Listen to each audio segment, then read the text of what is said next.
Okay, let's unpack this. The global stage is buzzing with quiet tremors that aren't always front page news, but the undercurrents are, well, truly profound. We're talking about shifts that could fundamentally reshape everything from how we engage with digital services to the very currency we use for trade, and even who designs the artificial intelligence systems that, will drive our future. Our sources reveal that the recent 17th BRICS Summit wasn't just another diplomatic calendar entry or a series of formal statements. It was, according to the documents we've reviewed, a pivotal moment, perhaps the clearest signal yet of a concerted effort to fundamentally re-architect the global order. For you, our listener, our mission today is to cut through the diplomatic language and uncover the strategic intent, the tangible initiatives, and, well, the profound long-term implications. Implications that genuinely reshape global finance, technology, and the balance of power. What did this gathering truly signify beyond the headlines? What consistently emerges from the material we've examined is the sheer undeniable ambition and the collective vision demonstrated by the BRICS nations. Historically, there might have been a perception that these summits were more symbolic, perhaps, a platform for rhetoric. But the documents and reports from this summit make it abundantly clear that this was different. It signals a palpable move from aspiration to concrete, coordinated action.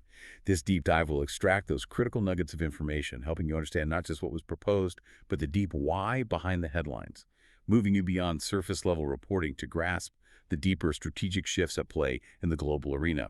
Okay, let's begin by setting the scene for our deep dive. The 17th BRICS Summit got together in the stunning, culturally rich city of Rio de Janeiro, Brazil. That was over 2 days, July 6th and 7th, 2025. You could almost envision the iconic Sugarloaf Mountain and Christ the Redeemer statue overseeing discussions that genuinely aimed to redefine global power. It wasn't merely a picturesque backdrop. Rio, as a vibrant hub of the global south, provided a fitting stage for what truly became a moment of significant global discussions. Indeed, the choice of Rio itself speaks volumes. It firmly anchors the summit in the Global South.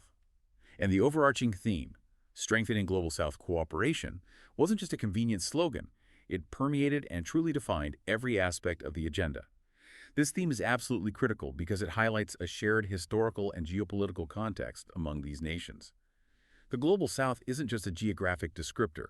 It represents a collective of emerging economies, many with shared histories of colonial influence, facing similar developmental challenges, things like poverty, infrastructure gaps, climate vulnerability. But crucially, they also share a common desire for greater agency and a more equitable voice on the world stage. Our sources emphasize solidarity among emerging economies in what the reports consistently describe as a highly polarized global landscape. This isn't just about economic alignment or trade deals anymore. It's about these nations recognizing their collective power and seeking a stronger, more unified voice. In a world that often feels divided and, frankly, dominated by a few established powers, it positions BRICS as a bloc actively seeking to reshape influence and power dynamics rather than merely responding to existing ones. So it's clear from our sources that BRICS isn't just playing defense on the global stage anymore. They're not merely adapting, they're actively attempting to rewrite the rules. The real insight here isn't just their ambition, but the strategic coherence of their actions across finance, tech, and governance to force that new order. This proactive stance feels like a definitive shift. Precisely. And that's where the deeper truth lies. This isn't simply about economic partnerships. Our sources highlight a bold, multifaceted declaration of sovereignty, economic, technological, political. When we connect this to the broader geopolitical picture, it means these nations collectively declaring their intent to be architects of the future. Not just inhabitants of a world shaped by others, it's a statement that they will no longer be passive recipients of global norms and policies, but active participants in their creation, aiming to build a truly multipolar world. And where did they choose to apply this strategic focus? Our sources reveal several specific interconnected areas. First, a major point of emphasis was the long-standing call for reforming established global financial institutions, like the IMF and the World Bank. What's the core grievance here, and what kind of reforms are they actually pushing for? This has indeed been a consistent refrain from developing nations for decades. The sources state the goal is for these institutions to better serve the needs of developing countries, giving them a stronger voice in decision-making processes. For too long, many developing nations have felt that while these institutions provide necessary financing, their governance structures, particularly voting power, are heavily skewed towards developed nations. It reflects a post-World War II power balance that, no longer accurately represents the global economy. Right, so a stronger voice means What exactly? More votes? It means more equitable representation on the boards and executive bodies, influencing everything from the selection of leadership to the design of policies and lending practices. They want these institutions to be more responsive to the unique economic realities, development priorities, and even the cultural context of developing countries, Well, rather than imposing standardized, often Western-centric conditions that might not be suitable or sustainable. okay. It's about shifting the fundamental balance of power within these global financial gatekeepers to reflect current global economic realities. Beyond reform, they're also putting significant energy into strengthening their own institution in the New Development Bank, or NDB, which was established by BRICS itself, right? Correct. The emphasis here was on increasing contributions and broadening membership. For our listeners, how exactly does this make the NDB a true alternative to Western-dominated financial systems? What does that mean practically? Well, the NDB was conceived precisely to offer an alternative model, almost a parallel financial track. While it's not meant to entirely replace institutions like the IMF or World Bank, it aims to provide financing options that are fundamentally different in philosophy. Firstly, the NDB is known for offering financing with fewer, or at least different, conditionalities compared to traditional Western institutions. Fewer strings attached, basically. Exactly. Less political interference or imposed structural adjustments that can sometimes be seen as infringing on national sovereignty. Secondly, its focus is heavily weighted towards infrastructure and sustainable development projects specifically tailored for developing nations. Can you give an example? Sure, think financing a large-scale renewable energy project in South Africa or maybe a cross-border transport corridor in Latin America. The NDB's evaluation criteria might be more flexible and responsive to local developmental needs and environmental sustainability goals rather than just strict market-oriented returns. By increasing contributions and broadening membership to include more countries from the Global South, it enhances its financial capacity significantly, allowing it to fund larger and more impactful projects and simultaneously boosts its legitimacy as a truly multilateral development bank.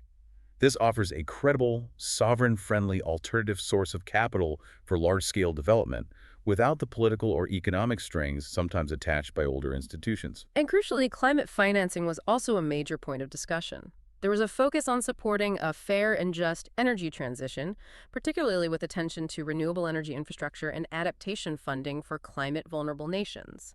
The urgency of climate action for the Global South is undeniable, especially when we talk about things like loss and damage. But how does this approach, emphasizing the just aspect, truly differ from existing climate finance mechanisms? The just aspect of the energy transition is paramount, and it represents a significant point of difference from many existing frameworks. It explicitly acknowledges that many developing nations have contributed minimally to historical greenhouse gas emissions, yet they are disproportionately impacted by climate change. Experiencing severe droughts, floods, rising sea levels. Right, the injustice is stark. Exactly. The sources imply a departure from a one-size-fits-all approach to climate finance, where often the financial burden of transition is placed on those least responsible or least able to bear it. This focus ensures that these nations are not unfairly burdened by the costs of transitioning to cleaner energy or adapting to climate impacts that were largely caused by industrialized nations. It advocates for financial mechanisms that recognize this historical responsibility and provide support that is genuinely accessible, non-burdensome, and equitable. So getting the money where it's needed without crippling conditions. Precisely. Moving beyond just pledges to concrete, easily deployable funds that help build resilience and green infrastructure tailored to their specific needs, recognizing their right to develop and improve living standards without inheriting the environmental debt of others. This is a profound ethical stance on climate justice, translated into financial policy. Okay, and building on that push for digital sovereignty, the sources highlight a critical focus on expanding digital infrastructure. Why is having a robust digital backbone so foundational for these nations' future? Beyond just basic internet access, especially as we move deeper into this fourth industrial revolution, that's a crucial question. When we talk about the fourth industrial revolution, we're discussing an era characterized by the fusion of technologies. Think advanced AI, robotics, the Internet of Things, quantum computing, and integrated digital systems that are fundamentally reshaping every industry and aspect of daily life. For nations in the Global South, robust digital infrastructure is not merely about providing internet access, it's the fundamental backbone for sustained economic growth, fostering innovation, and driving social development in the 21st century. Without it, they get left behind. Massively. Without it, these nations risk becoming mere consumers of technology rather than creators or innovators.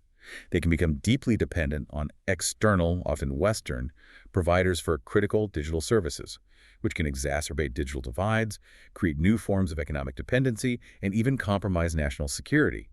Ensuring the Global South isn't left behind means empowering them to build their own digital economies, foster local tech talent, and develop solutions that are relevant to their own unique challenges, fostering genuine digital sovereignty rather than simply importing technologies designed elsewhere, which might not serve their unique contexts or might come with inherent biases. Okay, so shifting our focus from the broader vision to more specific forward-looking plans, India's confirmed chairmanship of BRICS for 2026 was a significant announcement. Given India's established prowess in the tech sector, it's maybe not surprising they leaned heavily into a forward-looking, technologically driven agenda. And this aligns perfectly with India's established strengths and its existing vision for leveraging technology for societal good. India's leadership in developing and implementing digital public infrastructure, often referred to as DPI, is globally recognized.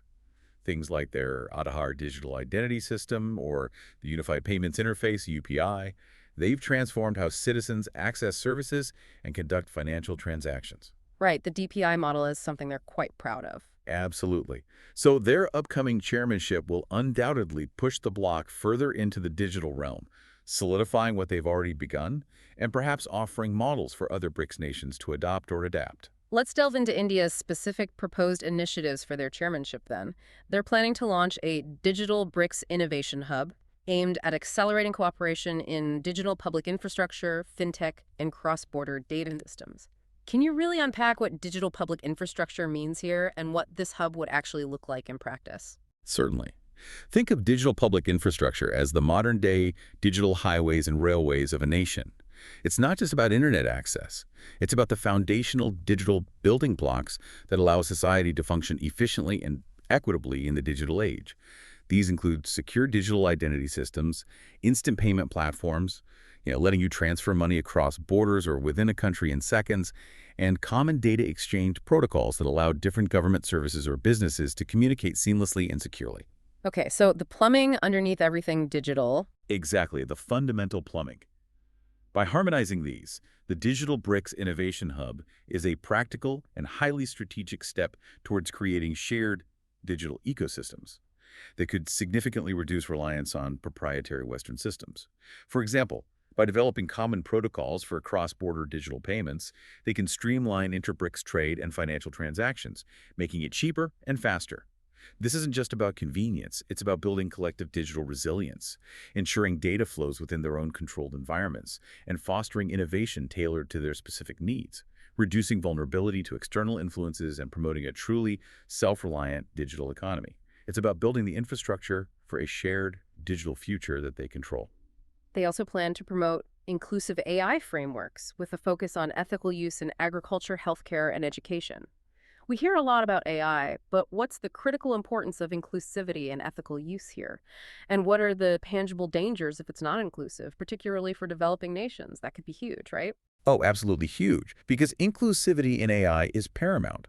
It ensures that the benefits of artificial intelligence reach everyone, especially those in developing nations, who often stand to gain the most from technological advancements in critical sectors. Non-inclusive AI, on the other hand, carries immense dangers. If AI models are predominantly trained on data from developed nations or by developers with a narrow worldview, they can perpetuate and even exacerbate existing biases and inequalities. Can you give an example of that? Sure. Facial recognition systems trained on predominantly Western datasets might struggle to accurately identify individuals from diverse ethnic backgrounds. That's a well-known issue. In healthcare, AI diagnostic tools built without diverse patient data could lead to misdiagnoses for certain populations. In education, learning tools might not cater effectively to varied linguistic or cultural contexts. An exclusive approach could lead to AI tools that perform poorly or even cause harm when deployed in different cultural or economic contexts. Right, so the focus on ethics is key. Absolutely, particularly in agriculture, healthcare, and education. The goal is to prevent this, to prioritize the development of AI that serves as a tool for empowerment rather than a new source of disparity, ensuring that the benefits of AI are widely shared and responsibly applied. And finally, India emphasized capacity building for digital skills, specifically across Africa and South Asia, aligning with India's long-standing vision of tech for good. So what's the true significance here? This isn't just about building digital pipelines.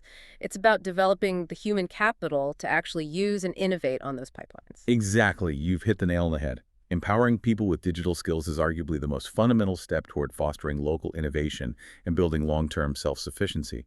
Infrastructure alone, no matter how robust, isn't enough. You need the human talent to utilize it, maintain it, and build entirely new solutions on top of it. By focusing on capacity building across these vast and rapidly growing regions, Africa and South Asia BRICS aims to create a skilled workforce that can drive their own digital transformations. So training developers, data scientists. Yes, not just users, but developers, data scientists, cybersecurity experts, entrepreneurs.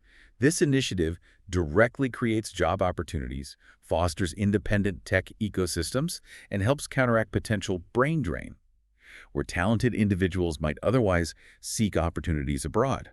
It ensures that the benefits of digital progress are realized domestically, strengthening their economies and societies from the ground up, making them creators of their digital future, not just consumers.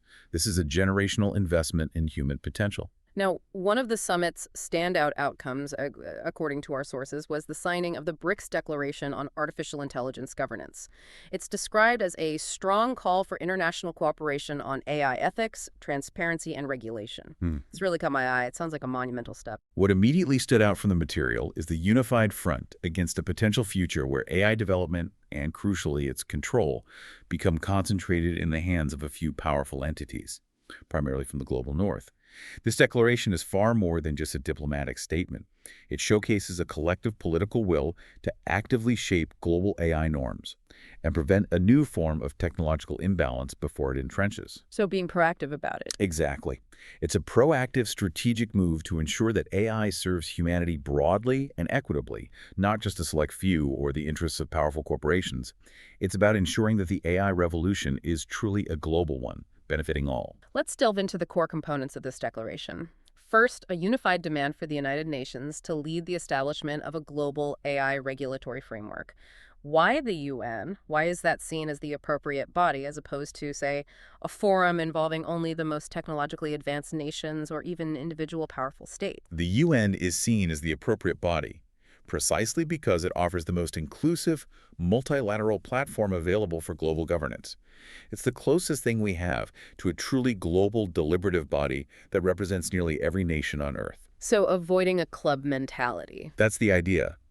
This is a deliberate strategic choice by BRICS to counterbalance the influence of dominant tech giants or individual powerful nations that might otherwise dictate AI norms from a narrow, self-serving perspective, potentially marginalizing the concerns of the Global South. By routing AI governance through the UN, they aim for a globally representative framework, ensuring that the diverse ethical, cultural, economic, and security implications of AI for all nations, especially developing ones, are considered. This approach helps to build a framework that is truly equitable, inclusive, and legitimate on a global scale, rather than being an imposition from a powerful few. It fosters a sense of shared ownership in shaping the future of AI. The declaration also takes a very firm stance against AI monopolization by powerful tech corporations, primarily based in the global north. What are the multifaceted risks associated with such monopolization, not just economically, but socially, geopolitically, especially for developing nations? Well, the risks of concentrated power in AI are truly immense and far-reaching. If a few corporations control the vast majority of AI research, development, and deployment, it can lead to severely reduced competition, stifling innovation from smaller players and independent researchers globally. Right, killing competition. Exactly. Economically, this could mean new forms of digital divides, where access to advanced AI tools or their benefits is limited, comes with prohibitive costs, or is dictated by foreign entities. Socially, it could exacerbate data exploitation with vast amounts of personal and national data flowing into the hands of a few private actors, raising serious privacy concerns and potentially enabling surveillance or manipulation. Mhm. Geopolitically, it means that the values, priorities, and even the biases of a powerful few could be embedded into the very fabric of global AI systems. Which could reinforce inequalities. Precisely. Reinforce existing inequalities, create dependencies, and limit the technological sovereignty of nations. For developing nations, this could feel like a new form of technological imperialism, where their digital future is dictated by external powers. This declaration is a preemptive strike against that kind of future, aiming to democratize AI development and access. Another core component is strong support for data sovereignty, ensuring that nations retain control over their citizens' data. In this AI era, where data is often called the new oil, the critical importance of data cannot be overstated, can it? Absolutely not. In the AI era, data is not just a commodity, it's a foundational resource. It fuels AI models, drives economic competitive advantage, underpins national security, Right. and is intrinsically linked to individual privacy and collective self-determination. If a nation does not control its own data, meaning its collection, storage, processing, and usage, it becomes profoundly vulnerable. Well, foreign entities could gain unparalleled insights into national infrastructure, economic trends, citizens' behaviors, even sensitive government operations. This could be used for geopolitical leverage, commercial exploitation, or even intelligence gathering. This lack of control can compromise national security and economic independence. Data sovereignty is about ensuring that a nation has the ultimate say over how its citizens' data is handled, protecting its digital borders and its people's privacy, and ensuring that this crucial resource serves its own national interests first. It's about protecting autonomy in the digital age. And finally, a key emphasis on AI serving equitable economic growth, particularly for underrepresented sectors like smallholder agriculture and public health care. We often hear about AI in big tech, but can you give us some concrete examples of how AI can practically help these specific sectors in developing nations, leading to real-world improvements? Certainly. The potential here is truly transformative. In smallholder agriculture, for example, AI can revolutionize farming practices. Think precision agriculture. AI-powered drones or satellite imagery can monitor crop health, detect diseases or pests early, and optimize irrigation and fertilizer use, leading to increased yields and reduced waste. This directly addresses food security concerns. Okay, that's very practical. Very. For public health care, especially in regions with limited access to specialists, AI can assist in early disease detection through image analysis, like for radiology or pathology. It can facilitate telemedicine by connecting patients in remote areas with doctors and help optimize supply chains for essential medicines and vaccines. In education, AI-powered personalized learning platforms can adapt to individual student needs, making quality education more accessible and engaging even in resource-constrained environments. These are truly tangible applications that can enable significant developmental leaps if implemented ethically and accessibly, ensuring that technological progress directly benefits the most vulnerable and historically underserved populations, improving livelihoods and well-being. The declaration really sums up this sentiment, stating, AI must remain a tool of equitable growth, not a force for digital domination. And it firmly articulates the bloc's resistance to what they call digital colonialism. When we step back and connect this to the broader geopolitical picture, this phrase, digital colonialism, is a direct and forceful challenge to existing global power structures. It refers to a scenario where technologically advanced nations or corporations effectively exploit the digital vulnerabilities of less developed nations, controlling their data, their digital infrastructure, and even their economic futures through technology. So, like a new form of dependency. Exactly. This could involve, for instance, a reliance on foreign cloud services, proprietary software that locks nations into certain ecosystems, or the flow of raw data from the global south to be processed and monetized in the global north. The BRICS nations, through this declaration, are aiming to prevent this new form of technological dependency. They are asserting their right to develop and control their own digital futures, ensuring that the benefits of the AI revolution are shared broadly, and that they are not relegated to being mere digital territories for others. It's a powerful statement of intent that they will not accept a future where digital power is monopolized and used to extract value without equitable return. Okay, so moving on from the digital and AI frontiers, the economic agenda at the summit was clearly driven by an urgent desire to build resilience through intra-BRICS cooperation. The first major initiative highlighted by our sources was a significant push to increase trade settled in domestic currencies. For our listeners, while this isn't a new concept, what makes this acceleration so strategically significant? And what are the deep motivations behind decreasing dependency on the US dollar? You're right, the concept of trading in local currencies isn't entirely new for the BRICS nations. They've discussed it for years. However, the acceleration and renewed commitment to these initiatives from this summit are indeed highly significant. It represents a strategic move designed explicitly to decrease dependency on the U.S. dollar as the primary currency for international trade and financial transactions. Hmm. For decades, the U.S. dollar has enjoyed unparalleled dominance as the global reserve currency. This gives the United States immense economic leverage, allowing it to exert influence through financial tools, sanctions, and monetary policy that affect the entire world. So it's about reducing that leverage. Precisely. By increasing trade in their own currencies, BRICS nations aim to reduce their vulnerability to these external economic pressures. This isn't necessarily about outright replacing the dollar overnight, but about gradually building a more diversified, multipolar global financial system where no single currency holds such disproportionate power. It's a move towards greater financial autonomy and resilience. And what kinds of specific external shocks are they trying to mitigate by shielding their economies this way? Beyond just general economic instability, can you give us concrete examples of why this diversification is so crucial for them? They're looking to mitigate a broad spectrum of external shocks that have disproportionately impacted developing economies. One major concern is the weaponization of finance, particularly through sanctions. Right, the power of sanctions tied to the dollar system. Exactly. In a dollar-dominated system,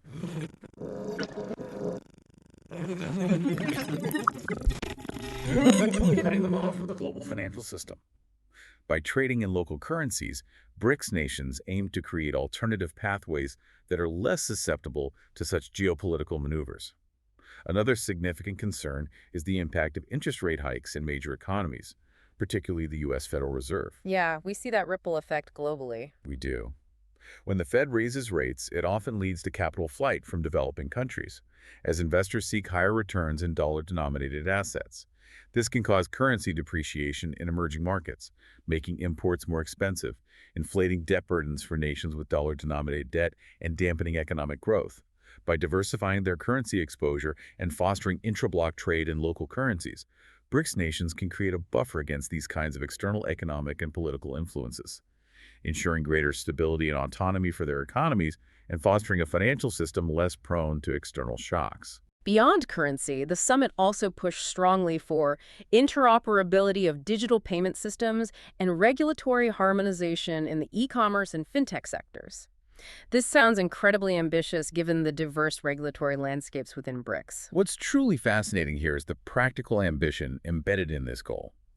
It's about moving beyond simply discussing trade to building the actual digital plumbing for a more integrated and resilient financial architecture.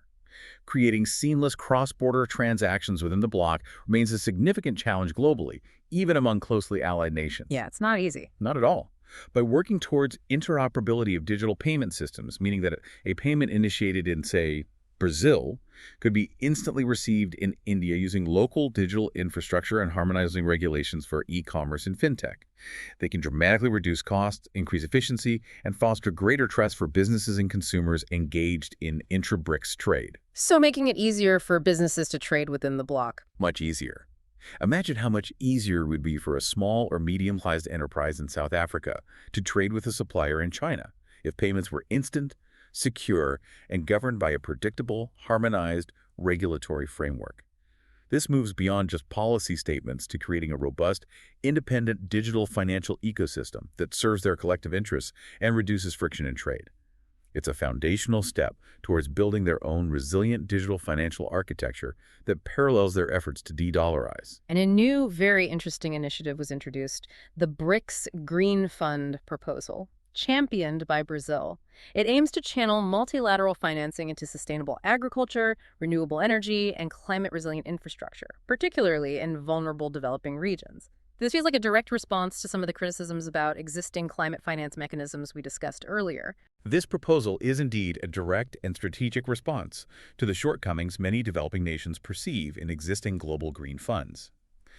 This raises an important question.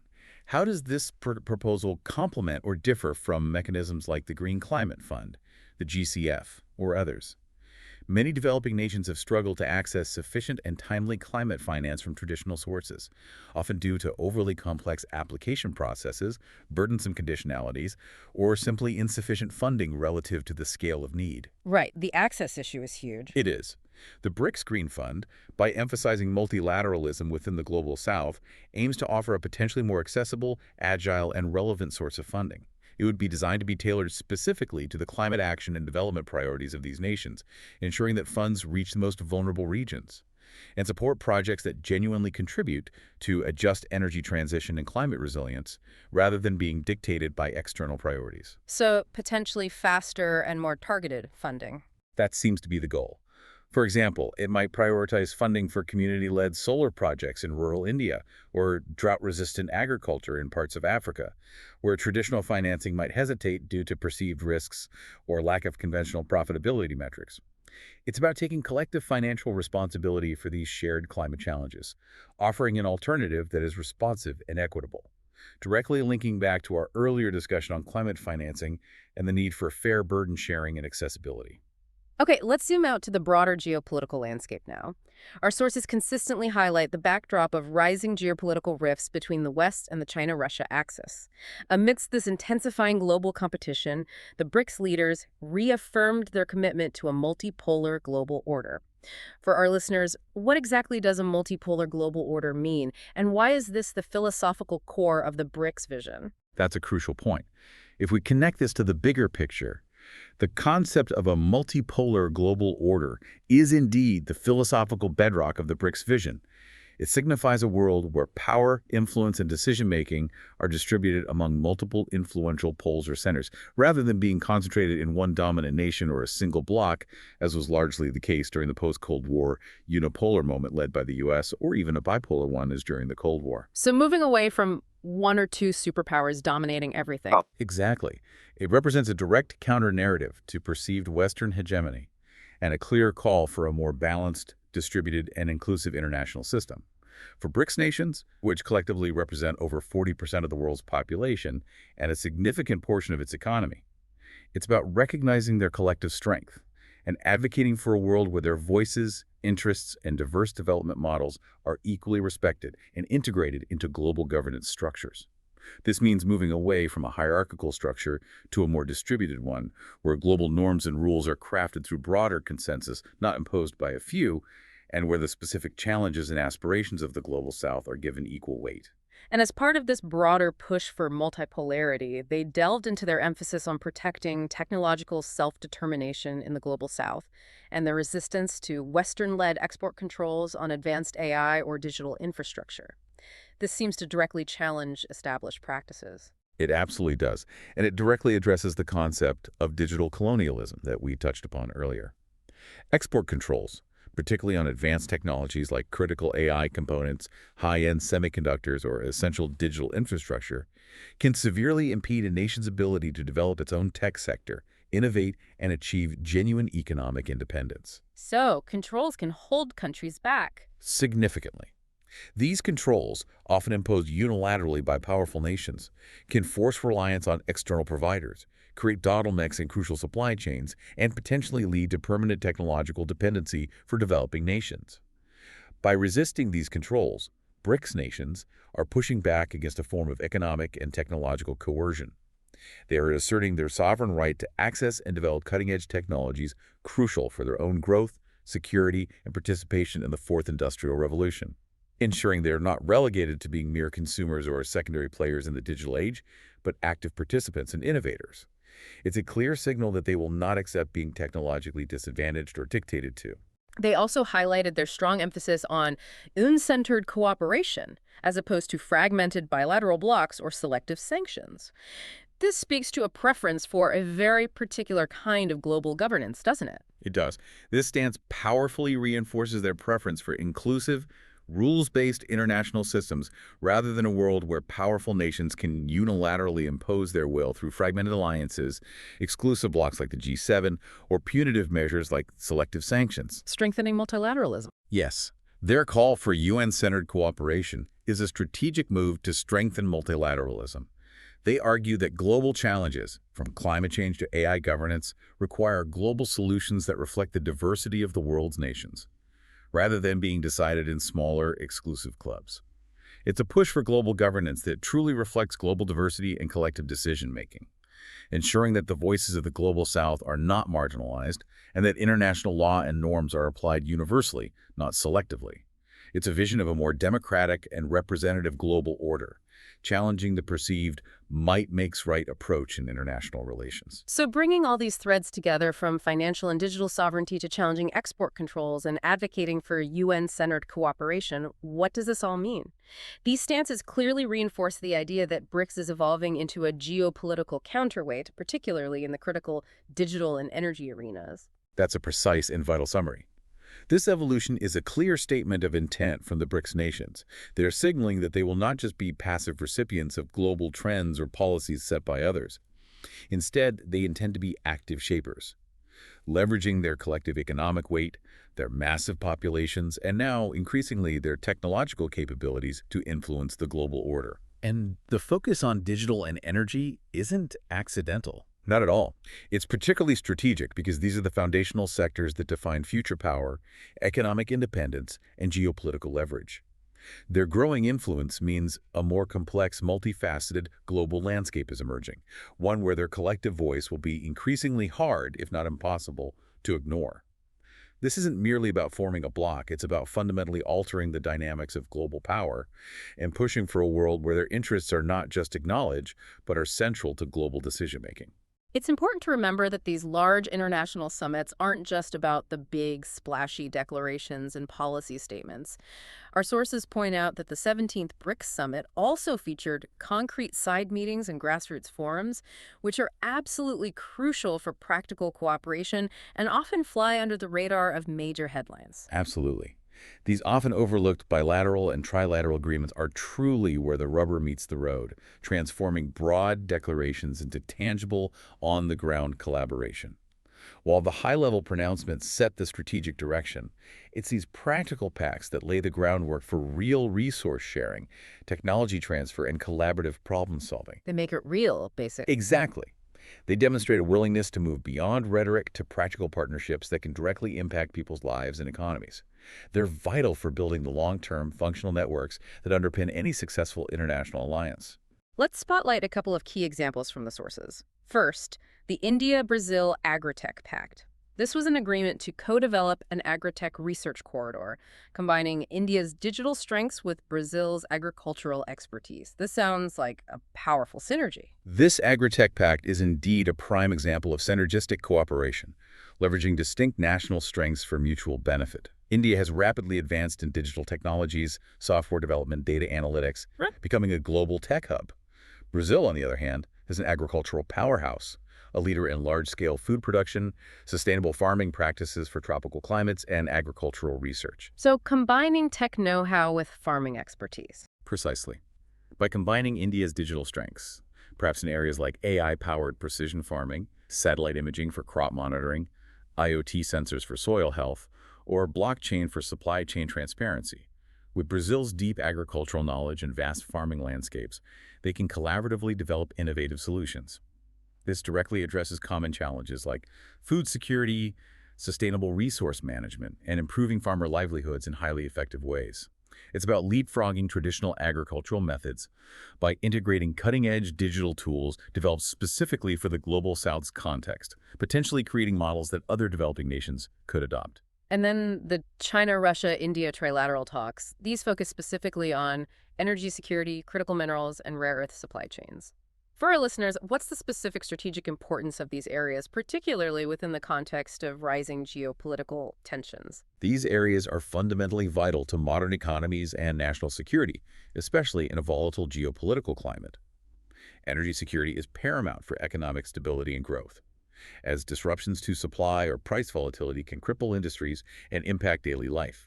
Critical minerals and rare earth elements, meanwhile, are indispensable for virtually all advanced technologies, everything from smartphones, electric vehicles, and renewable energy systems to defense applications and high-tech manufacturing. The building blocks of modern tech. Absolutely.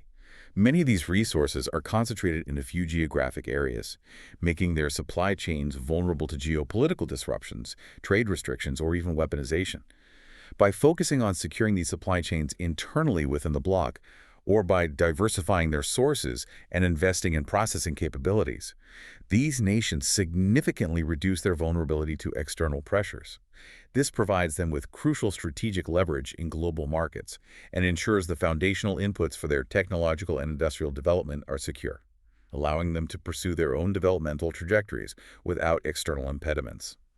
It's a strategic move to fortify their economic and technological independence. Beyond the government-to-government initiatives and economic pacts, the summit also made a point of including parallel youth and academic forums. To me, this indicates a deeply strategic long-term vision, investing in the next generation of leaders and innovators within the bloc. Wouldn't you agree? I absolutely would.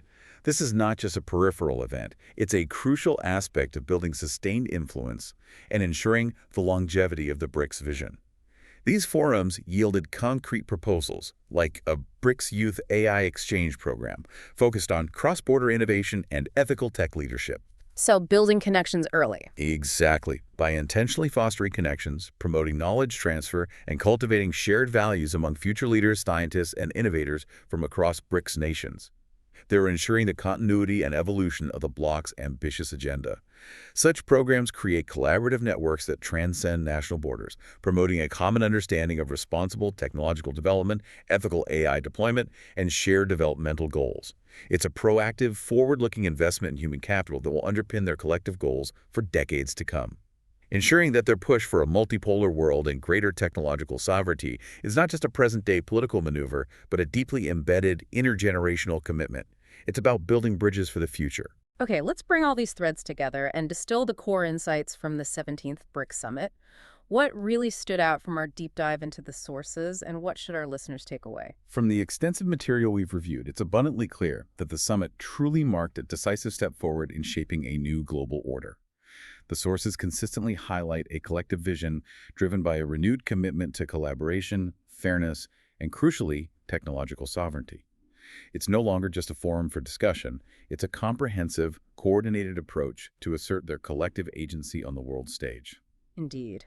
From the bold declarations on AI governance, emphasizing ethical use and firmly opposing monopolization by a few, to the concrete steps towards economic self-reliance through local currency trade and the innovative proposed Green Fund, and even the critical focus on environmental sustainability, it all collectively underscores the rising power and the unified, evolving vision of the Global South. This isn't just about economic growth, it's about redefining the rules of engagement. Exactly. The push for a truly multipolar global order is not just abstract rhetoric. It's being rigorously backed by concrete, actionable initiatives in finance and technology and trade and in international governance.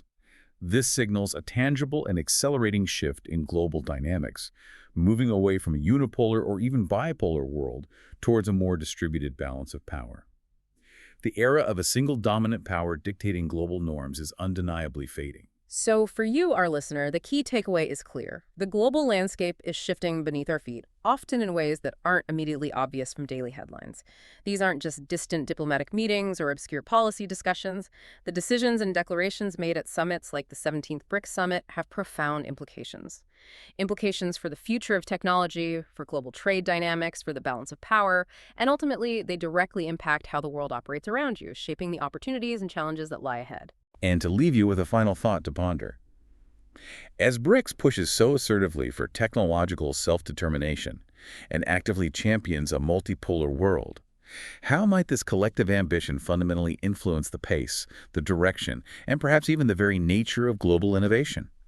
And what opportunities or challenges might such a reconfigured global order present for nations and economies outside the BRICS bloc?